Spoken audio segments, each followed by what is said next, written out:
ಹಾಗೆ ಈ ಟ್ರ್ಯಾಕ್ಟರ್ ನ ಪ್ರೈಸ್ ಬಗ್ಗೆ ಹೇಳೋದಾದ್ರೆ ನಿಮ್ಗೆ ಏನಾದ್ರೂ ಈ ಟ್ರ್ಯಾಕ್ಟರ್ ತಗೋಬೇಕು ಅಂತಂದ್ರೆ ಈ ಶೋರೂಮ್ ನ ವಿಸಿಟ್ ಮಾಡಿ. ಹಾಗೆ ಈ ಟ್ರ್ಯಾಕ್ಟರ್ ಬಂದ್ಬಿಟ್ಟು ನಿಮಗೆ ಹೆವಿ ಡ್ಯೂಟಿ ಮೈಲೇಜ್ ಬ್ಯಾಡ್ಜಿಂಗ್ ಜೊತೆಗೆ ಬರುತ್ತೆ.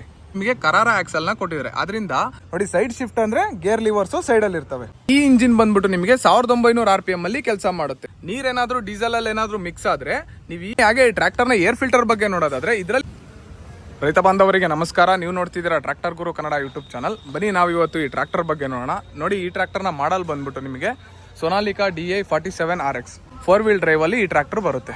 ಟ್ರ್ಯಾಕ್ಟರ್ನ ಸಂಪೂರ್ಣ ಮಾಹಿತಿಗಾಗಿ ವಿಡಿಯೋನ ಕೊನೆ ತನಕ ನೋಡಿ. ನಿಮ್ಗೇನಾದ್ರೂ ಈ ಟ್ರ್ಯಾಕ್ಟರ್ ಬಗ್ಗೆ ಇನ್ನೂ ಹೆಚ್ಚಿನ ಮಾಹಿತಿ ಬೇಕಾದಲ್ಲಿ ಡಿಸ್ಕ್ರಿಪ್ಷನ್ ಅಲ್ಲಿ ನಾನು ಇನ್ಸ್ಟಾಗ್ರಾಮ್ ಲಿಂಕ್ ಕೊಟ್ಟಿರ್ತೀನಿ, ನೀವು ಅಲ್ಲಿ ಬಂದು ಮೆಸೇಜ್ ಮಾಡ್ಬೋದು. ಹಾಗೆ ಈ ಟ್ರ್ಯಾಕ್ಟರ್ನ ಬಾನೆಟ್ ಓಪನ್ ಮಾಡ್ಬಿಟ್ಟು ಇಂಜಿನ್ ಬಗ್ಗೆ ನೋಡೋಣ. ನೋಡಿ ಕೀ ಸಿಸ್ಟಮ್ನೇ ಕೊಟ್ಟಿರೋದ್ರಿಂದ ನಿಮಗೆ ಬ್ಯಾಟ್ರಿ ಕಳ್ತನ ಆಗೋದು ಕೂಡ ತಪ್ಪುತ್ತೆ. ಬಾನೆಟ್ ಓಪನ್ ಮಾಡಕ್ಕೆ ಒಂದು ಹೈಡ್ರಾಲಿಕ್ ಸ್ಟಡ್ ನ ಕೊಟ್ಟಿದ್ದಾರೆ.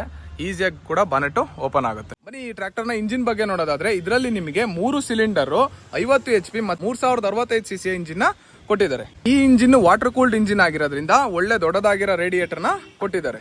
ಈ ಇಂಜಿನ್ ಬಂದ್ಬಿಟ್ಟು ನಿಮಗೆ 1900 RPM ಅಲ್ಲಿ ಕೆಲಸ ಮಾಡುತ್ತೆ. ನೋಡಿ ಮೀಟರ್ ಅಲ್ಲಿ 19 ರೈಸ್ ಮಾಡಿದ್ರೆ ನಿಮಗೆ 50 HP ಪವರ್ ಈ ಟ್ರ್ಯಾಕ್ಟರ್ ಕೊಡುತ್ತೆ. ಈ ಟ್ರ್ಯಾಕ್ಟರ್ ನ ಡೀಸೆಲ್ ಪಂಪ್ ಬಗ್ಗೆ ನೋಡೋದಾದ್ರೆ ಇದರಲ್ಲಿ ನಿಮಗೆ ಬಾಷ್ ನ ಇನ್ಲೈನ್ ಫ್ಯೂಯಲ್ ಪಂಪ್ ನ ಕೊಟ್ಟಿದ್ದಾರೆ. ಅದರಿಂದ ಇದ್ರ ಮೇಂಟೆನೆನ್ಸ್ ಕಡಿಮೆ ಇರುತ್ತೆ ಮತ್ತೆ ಡೀಸೆಲ್ ಅವರೇಜ್ ಕೂಡ ಚೆನ್ನಾಗಿರುತ್ತೆ. ಹಾಗೆ ಈ ಟ್ರ್ಯಾಕ್ಟರ್ ನ ಡೀಸೆಲ್ ಟ್ಯಾಂಕ್ ಕೆಪಾಸಿಟಿ ಬಗ್ಗೆ ನೋಡೋದಾದ್ರೆ 55 ಲೀಟರ್ ಕೆಪಾಸಿಟಿಯ ಡೀಸೆಲ್ ಟ್ಯಾಂಕ್ ಅನ್ನ ಕೊಟ್ಟಿದ್ದಾರೆ. ಹಾಗೆ ಒಂದು ಒಳ್ಳೆ ವಾಟರ್ ಸಪರೇಟರ್ ನ ಕೊಟ್ಟಿದ್ದಾರೆ. ನೀರೇನಾದ್ರೂ ಡೀಸೆಲ್ ಅಲ್ಲಿ ಏನಾದ್ರೂ ಮಿಕ್ಸ್ ಆದ್ರೆ ನೀವು ಈಸಿಯಾಗಿ ಈ ಥ್ರೆಡ್ ನ ಓಪನ್ ಮಾಡ್ಕೊಂಡು ನೀರ್ನ ಖಾಲಿ ಮಾಡ್ಕೋಬಹುದು. ಇದರಿಂದ ನಿಮ್ಮ ಇಂಜಿನ್ ಹಾಳಾಗೋ ಸಮಸ್ಯೆ ಕೂಡ ತಪ್ಪುತ್ತೆ. ಹಾಗೆ ಡೀಸೆಲ್ ಫಿಲ್ಟರ್ ನ ತುಂಬಾ ಚೆನ್ನಾಗಿ ಕೊಟ್ಟಿದ್ದಾರೆ. ಸರ್ವಿಸಿಗೆ ಒಂದ್ಸಲ ಚೇಂಜ್ ಮಾಡಿಸ್ಕೊಳೋದು ಒಳ್ಳೇದು. ಹಾಗೆ ಟ್ರ್ಯಾಕ್ಟರ್ ನ ಏರ್ ಫಿಲ್ಟರ್ ಬಗ್ಗೆ ನೋಡೋದಾದ್ರೆ ಇದರಲ್ಲಿ ನಿಮಗೆ ಡ್ರೈ ಟೈಪ್ ಏರ್ ಫಿಲ್ಟರ್ ನ ಕೊಟ್ಟಿದ್ದಾರೆ. ನೋಡಿ ನೀವೇನಾದ್ರೂ ರೋಟಾವೇಟರ್ ನ ಡೈಲಿ ಧೂಳಲ್ಲಿ ಓಡಿಸ್ತಿದ್ದೀರಾ ಅಂದ್ರೆ ಡೈಲಿ ಕ್ಲೀನ್ ಮಾಡ್ಕೊಳೋದು ಒಳ್ಳೇದು. ನೋಡಿ ಈ ಏರ್ ಫಿಲ್ಟರ್ ನ 3 ಕಡೆನೂ ಲಾಕ್ ಕೊಟ್ಟಿರ್ತಾರೆ. ನೋಡಿ ಈ ಏರ್ ಫಿಲ್ಟರ್ ನ ನೀವು ತುಂಬಾ ರೋಟಾವೇಟರ್ ಧೂಳಲ್ಲಿ ಓಡಿಸ್ತಿದ್ದೀರಾ ಅಂದ್ರೆ ಇದನ್ನ ತೆಕ್ಕೊಂಡ್ಬಿಟ್ಟು ಕ್ಲೀನ್ ಮಾಡ್ಕೊಳೋದು ಒಳ್ಳೇದು. ನೋಡಿ ಇಂಜಿನ್ ಆಯಿಲ್ ಫಿಲ್ಟರ್ ಮತ್ತೆ ಹೈಡ್ರಾಲಿಕ್ ಆಯಿಲ್ ಫಿಲ್ಟರ್ ನ ತುಂಬಾ ಚೆನ್ನಾಗಿ ಕೊಟ್ಟಿದ್ದಾರೆ. ಸರ್ವಿಸಿಗೆ ಒಂದ್ಸಲ ಚೇಂಜ್ ಮಾಡಿಸ್ಕೊಳೋದು ಒಳ್ಳೇದು. ಬನ್ನಿ ಹಾಗೆ ಈ ಟ್ರ್ಯಾಕ್ಟರ್ ನ ಬಾನೆಟ್ ಕ್ಲೋಸ್ ಮಾಡ್ಬಿಟ್ಟು ಗೇರ್ ಬಾಕ್ಸ್ ಬಗ್ಗೆ ನೋಡೋಣ. ನೋಡಿ ಇದರಲ್ಲಿ ಬಂದ್ಬಿಟ್ಟು ನಿಮಗೆ constant mesh gear box with side shift ಜೊತೆಗೆ ಈ ಗೇರ್ ಬಾಕ್ಸ್ ಬರುತ್ತೆ. ನೋಡಿ ಸೈಡ್ ಶಿಫ್ಟ್ ಅಂದ್ರೆ ಗೇರ್ ಲಿವರ್ಸ್ ಸೈಡ್ ಅಲ್ಲಿ ಇರ್ತವೆ. ಅದರಿಂದ ನಿಮಗೆ 8 ಫಾರ್ವರ್ಡ್ 2 ರಿವರ್ಸ್ ಗೇರ್ ಸಿಗುತ್ತೆ. ಅಂದ್ರೆ ನೀವು 8 ತರ ನೀವು ಮುಂದಕ್ಕೆ ಹೋಗ್ಬೋದು ಮತ್ತೆ 2 ತರ ಹಿಂದಕ್ಕೆ ಬರ್ಬೋದು. ಹಾಗೆ ಈ ಟ್ರ್ಯಾಕ್ಟರ್ ನ ಸ್ಪೀಡ್ ಬಂದ್ಬಿಟ್ಟು ನಿಮಗೆ 35 ಕಿಲೋಮೀಟರ್ ಪ್ರತಿ ಗಂಟೆಗೆ ಹೋಗುತ್ತೆ. ಬನ್ನಿ ಹಾಗೆ ಈ ಟ್ರ್ಯಾಕ್ಟರ್ ನ ಹೈಡ್ರಾಲಿಕ್ಸ್ ಬಗ್ಗೆ ನೋಡೋದಾದ್ರೆ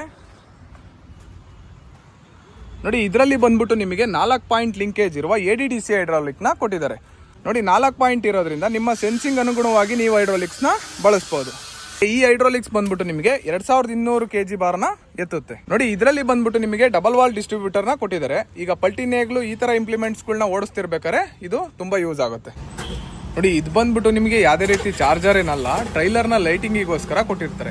ನೋಡಿ ಯಾವ ತರ ಅಂತಂದ್ರೆ ನೋಡಿ ಟ್ರ್ಯಾಕ್ಟರ್ ಅಲ್ಲಿ ನೀವು ಇಂಡಿಕೇಟರ್ಸ್ ಹಾಕಿದ್ರೆ ಇಂಡಿಕೇಟರ್ ಟ್ರೈಲರ್ ಅಲ್ಲೂ ಬರುತ್ತೆ ಮತ್ತೆ ಬ್ರೇಕ್ ಪ್ರೆಸ್ ಮಾಡಿದ್ರೆ ಇಲ್ಲಿ ಯಾವ ತರ ಲೈಟ್ಸ್ ಬರುತ್ತೆ ಟ್ರೈಲರ್ ಅಲ್ಲಿ ಕೂಡ ಅದೇ ತರ ಲೈಟ್ಸ್ ಬರೋಕ್ಕೋಸ್ಕರ ಈ ಯೂನಿಟ್ ನ ಕೊಟ್ಟಿರ್ತಾರೆ.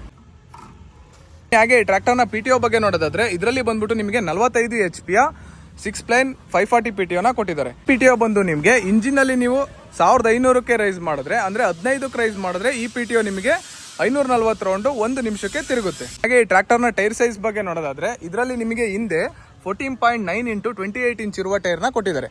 ಅಂದ್ರೆ 14.9 ಇಂಚು ಅಗಲ ಮತ್ತೆ 28 ಇಂಚು ವ್ಯಾಸವಿರುವ ಟೈರ್ ನ ಕೊಟ್ಟಿದ್ದಾರೆ. ಮುಂದೆ ಟೈರ್ ಬಗ್ಗೆ ನೋಡೋದಾದ್ರೆ ನೋಡಿ 8.3 × 20 ಸೆಕ್ಷನ್ ಇರುವ ಟೈರ್ ನ ಕೊಟ್ಟಿದ್ದಾರೆ. ಅಂದ್ರೆ 8.3 ಇಂಚು ಅಗಲ 20 ಇಂಚು ವ್ಯಾಸವಿರುವ ಟೈರ್ ನ ಕೊಟ್ಟಿದ್ದಾರೆ. ಹಾಗೆ ಈ ಟ್ರ್ಯಾಕ್ಟರ್ ನ ಫ್ರಂಟ್ ಆಕ್ಸಲ್ ಬಗ್ಗೆ ನೋಡೋದಾದ್ರೆ ಇದರಲ್ಲಿ ನಿಮಗೆ ಕರಾರ ಆಕ್ಸಲ್ ನ ಕೊಟ್ಟಿದ್ದಾರೆ. ಅದರಿಂದ ಇದ್ರ ಮೇಂಟೆನೆನ್ಸ್ ಈಸಿ ಮತ್ತೆ ಹೆವಿ ಡ್ಯೂಟಿ ಆದ ಕೆಲಸಗಳನ್ನ ಈ ಟ್ರ್ಯಾಕ್ಟರ್ ಅಲ್ಲಿ ಮಾಡ್ಕೋಬಹುದು. ಹಾಗೆ ಈ ಟ್ರ್ಯಾಕ್ಟರ್ ನ ಸ್ಟೇರಿಂಗ್ ಬಗ್ಗೆ ನೋಡೋದಾದ್ರೆ ಇದರಲ್ಲಿ ಬಂದ್ಬಿಟ್ಟು ನಿಮಗೆ ಡ್ಯುಯಲ್ ಆಕ್ಟಿಂಗ್ ಪವರ್ ಸ್ಟೇರಿಂಗ್ ನ ಕೊಟ್ಟಿದ್ದಾರೆ. ಅಂದ್ರೆ ನೋಡಿ ರ್ಯಾಮ್ ಈ ಕಡೆನೂ ಇರುತ್ತೆ ಮತ್ತೆ ಆ ಕಡೆನೂ ಇರುತ್ತೆ. ಆದ್ರಿಂದ ನೀವು ಸ್ಟೇರಿಂಗ್ ವೀಲ್ ನ ಈಸಿಯಾಗಿ ಒಂದೇ ಬೆರಳಲ್ಲಿ ಕೂಡ ತಿರುಗಿಸ್ಕೋಬಹುದು. ಹಾಗೆ ಟ್ರ್ಯಾಕ್ಟರ್ ನ ಡ್ಯಾಶ್ ಬೋರ್ಡ್ ಬಗ್ಗೆ ನೋಡೋದಾದ್ರೆ ಡೀಸೆಲ್ ಇಂಡಿಕೇಟರು, ಆಯಿಲ್ ಇಂಡಿಕೇಟರು ಮತ್ತೆ RPM ಮೀಟರು ನೋಡಿ ಇಲ್ಲಿ ಅವರ್ಸ್ ತೋರಿಸುತ್ತೆ. ಮತ್ತೆ ಇದು ಬಂದ್ಬಿಟ್ಟು ನಿಮಗೆ ಇಂಜಿನ್ ಟೆಂಪರೇಚರ್ ಮೀಟರು ಮತ್ತೆ ಇಲ್ಲಿ ಬ್ಯಾಟರಿ ಇಂಡಿಕೇಟರ್ ನ ಕೊಟ್ಟಿದ್ದಾರೆ. ನೋಡಿ ಇಂಜಿನ್ ನ ನೀವು ಇಲ್ಲಿಗೆ ರೈಸ್ ಮಾಡಿದ್ರೆ ನಿಮಗೆ PTO ಬಂದ್ಬಿಟ್ಟು ನಿಮಗೆ 45 HP ಪವರ್ ನ ಕೊಡುತ್ತೆ. Light on and of switches ಎಲ್ಲ ತುಂಬಾ ಚೆನ್ನಾಗಿ ಕೊಟ್ಟಿದ್ದಾರೆ. ಹಾಗೆ PC ಲಿವರ್ DC ಲಿವರ್ ನ ನೀವು ಈಸಿಯಾಗಿ ಯೂಸ್ ಮಾಡೋ ರೀತಿನೇ ಕೊಟ್ಟಿದ್ದಾರೆ. ನಿಮ್ಮ ಡೆಪ್ತ್ ಕೂಡ ನೀವು ಈಸಿಯಾಗಿ ಅಡ್ಜಸ್ಟ್ ಮಾಡ್ಕೋಬಹುದು. ನೋಡಿ ಹಾಗೆ ಒಂದು ಒಳ್ಳೆ ಹ್ಯಾಂಡ್ ಬ್ರೇಕ್ ನು ಕೂಡ ಕೊಟ್ಟಿದ್ದಾರೆ. ಜಸ್ಟ್ ಬ್ರೇಕ್ ಹಾಕಿ ಎತ್ತಿದ್ರೆ ಆಯ್ತು. ಮತ್ತೆ ಈ ಹ್ಯಾಂಡ್ ಬ್ರೇಕ್ ನ ರಿಲೀಸ್ ಮಾಡೋದು ಯಾವ ತರ ಅಂದ್ರೆ ಜಸ್ಟ್ ಈ ತರ ಬಿಟ್ಬಿಟ್ಟು ಬ್ರೇಕ್ ನ ಪ್ರೆಸ್ ಮಾಡಿದ್ರೆ ವಾಪಸ್ ಬರುತ್ತೆ. ಹಾಗೆ ಈ ಟ್ರ್ಯಾಕ್ಟರ್ ಬಂದ್ಬಿಟ್ಟು ನಿಮಗೆ 4 ವೀಲ್ ಡ್ರೈವಲ್ಲಿ ಬರೋದ್ರಿಂದ ನೀವು 4 ವೀಲ್ನ ಎಂಗೇಜ್ ಮತ್ತು ಡಿಸೆಂಗೇಜ್ ಮಾಡೋಕ್ಕೆ ಒಳ್ಳೆ ಲಿವರ್ನ ಕೊಟ್ಟಿದ್ದಾರೆ ನೋಡಿ. ಮೇಲೂ ಕೇಳಿದ್ರೆ ನಿಮಗೆ 4 ವೀಲ್ ಎಂಗೇಜ್ ಆಗುತ್ತೆ, ಬಿಟ್ಟರೆ ನಿಮಗೆ ಡಿಸೆಂಗೇಜ್ ಆಗುತ್ತೆ. ಹಾಗೆ ಈ ಟ್ರ್ಯಾಕ್ಟರ್ನ ಕ್ಲಚ್ ಬಗ್ಗೆ ಹೇಳೋದಾದರೆ ಇದರಲ್ಲಿ ಬಂದ್ಬಿಟ್ಟು ನಿಮಗೆ ಸಿಂಗಲ್ ಕ್ಲಚ್ಚಲ್ಲಿ ಈ ಟ್ರ್ಯಾಕ್ಟರ್ ಬರುತ್ತೆ. ಅಂದರೆ ಗೇರ್ ಬಾಕ್ಸಿಗೂ ಮತ್ತು PTOಗೂ ಒಂದೇ ಕ್ಲಚ್ ಪ್ಲೇಟು ಇರುತ್ತೆ. ಹಾಗೆ ಬ್ರೇಕ್ಸ್ ಬಗ್ಗೆ ನೋಡೋದಾದರೆ ನಿಮಗೆ ಆಯಿಲ್ ಇಮ್ಮರ್ಸ್ ಡಿಸ್ಕ್ ಬ್ರೇಕ್ನ ಕೊಟ್ಟಿದ್ದಾರೆ. ಆಗ ನೀವು ಟ್ರ್ಯಾಕ್ಟರ್ನ ಈಸಿಯಾಗಿ ಕಂಟ್ರೋಲ್ ಮಾಡ್ಕೋಬೋದು. ಹಾಗೆ ಒಂದು ಒಳ್ಳೆ ಟೂಲ್ ಬಾಕ್ಸ್ನ ಕೊಟ್ಟಿದ್ದಾರೆ, ನೀವು ಬೇಕಾದ್ರೆ ಲಾಕ್ ಕೂಡ ಮಾಡ್ಕೋಬೋದು. ಹಾಗೆ ಈ ಟ್ರ್ಯಾಕ್ಟರ್ ಬಂದ್ಬಿಟ್ಟು ನಿಮಗೆ ಹೆವಿ ಡ್ಯೂಟಿ ಮೈಲೇಜ್ ಬ್ಯಾಡ್ಜಿಂಗ್ ಜೊತೆಗೆ ಬರುತ್ತೆ ನೋಡಿ. ಹಾಗೆ ಈ ಟ್ರ್ಯಾಕ್ಟರ್ನ ವಾರಂಟಿ ಬಗ್ಗೆ ನೋಡೋದಾದರೆ 5 ವರ್ಷ ಅಥವಾ 5,000 ಗಂಟೆ ವಾರಂಟಿಲಿ ಈ ಟ್ರ್ಯಾಕ್ಟರ್ ಬರುತ್ತೆ. ಈ ಟ್ರ್ಯಾಕ್ಟರ್ನ ಸರ್ವಿಸ್ ಬಂದ್ಬಿಟ್ಟು ನಿಮಗೆ ಫಸ್ಟ್ ಸರ್ವಿಸ್ ಬಂದ್ಬಿಟ್ಟು 100 ಗಂಟೆ ಒಳಗೊಂದು ಸರ್ವಿಸ್ ಇರುತ್ತೆ. ಹಾಗೆ ಸರ್ವಿಸ್ ಇಂಟರ್ವಲ್ ಬಂದ್ಬಿಟ್ಟು ನಿಮಗೆ 350 ಗಂಟೆಗೆ ಒಂದು ಸಲ ಸರ್ವಿಸ್ ಮಾಡಿಸ್ಕೋಬೇಕಾಗುತ್ತೆ. ಹಾಗೆ ಈ ಟ್ರ್ಯಾಕ್ಟರ್ನ ಆಕ್ಸೆಸರಿ ಆಗಿ ಫ್ರಂಟಲ್ಲಿ ವೆಯ್ಟ್ಸು, ಟಾಪ್ ಲಿಂಕು, ಡ್ರಾಬಾರು, ಹುಕ್ನ ಕೊಡ್ತಾರೆ ನೋಡಿ. ಹಾಗೆ ಈ ಟ್ರ್ಯಾಕ್ಟರ್ನ ಫ್ರಂಟ್ ಲುಕ್ ಬಂದ್ಬಿಟ್ಟು ನಿಮಗೆ ತುಂಬ ಪವರ್ಫುಲ್ ಆಗಿ ಕಾಣೋ ರೀತಿನೇ ಕೊಟ್ಟಿದ್ದಾರೆ. ಹೆಡ್ಲೈಟ್ಸು, ಇಂಡಿಕೇಟರು ಮತ್ತು ಹಿಂದೆ ಪ್ಲೋ ಲ್ಯಾಂಪ್ನ ಆಲೋಜನಲ್ಲೇ ಕೊಟ್ಟಿದ್ದಾರೆ ನೋಡಿ. ಹಾಗೆ ಈ ಟ್ರ್ಯಾಕ್ಟರ್ನ ಹೈಡ್ರಾಲಿಕ್ ಆಯಿಲ್ ಸರ್ವಿಸ್ ಬಂದ್ಬಿಟ್ಟು ನಿಮಗೆ 1200 ಗಂಟೆಗೆ ಒಂದು ಬರುತ್ತೆ. ಅಂದರೆ ಗೇರ್ ಬಾಕ್ಸ್ ಆಯಿಲ್ ಸರ್ವಿಸ್ ಬಂದು 1200 ಗಂಟೆಗೆ ಸರ್ವಿಸ್ ಮಾಡಿಸ್ಕೊಳೋದು ಒಳ್ಳೆಯದು. ಹಾಗೆ ಈ ಟ್ರ್ಯಾಕ್ಟರ್ನ ಓಡಿಸಿ ಹೇಗಿದೆ ನೋಡೋಣ.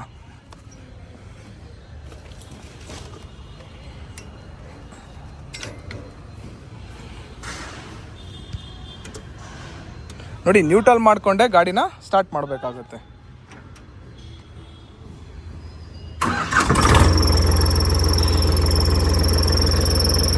ನೋಡಿ, ಇದರಲ್ಲಿ ಬಂದ್ಬಿಟ್ಟು ನಿಮಗೆ ಕಾಲರ್ ಶಿಫ್ಟ್ ಗೇರ್ ಬಾಕ್ಸ್ನ ಕೊಟ್ಟಿರೋದ್ರಿಂದ ನೀವು ಗೇರ್ಸ್ನ ಈಸಿಯಾಗಿ ಶಿಫ್ಟ್ ಮಾಡ್ಕೋಬೋದು.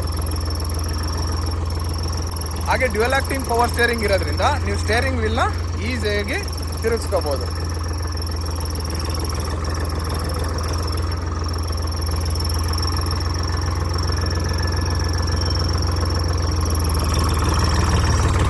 ಹಾಗೆ ಈ ಟ್ರ್ಯಾಕ್ಟರ್ನ ಪ್ರೈಸ್ ಬಗ್ಗೆ ಹೇಳೋದಾದರೆ 8.5 ಲಕ್ಷದಿಂದ 9 ಲಕ್ಷದ ತನಕನೂ ಪ್ರೈಸ್ ಆಗುತ್ತೆ ನೋಡಿ. ಹಾಗೆ ಟ್ರ್ಯಾಕ್ಟರ್ ಬಂದ್ಬಿಟ್ಟು ನಿಮಗೆ 1900 ತನಕನೂ ಪ್ರೈಸ್ ಆಗುತ್ತೆ.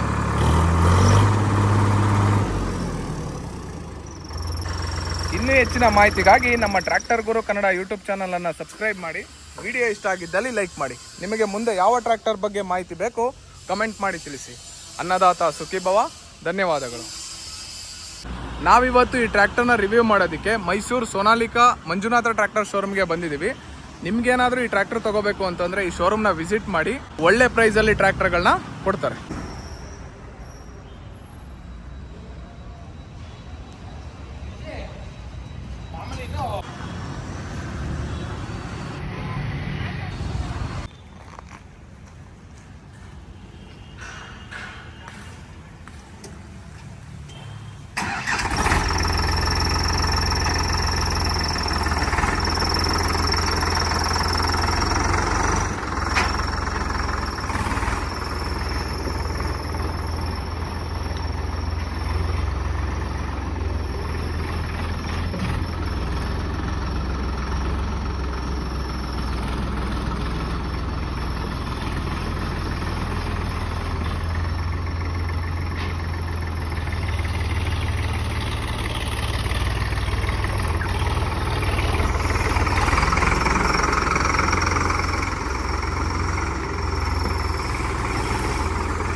Go!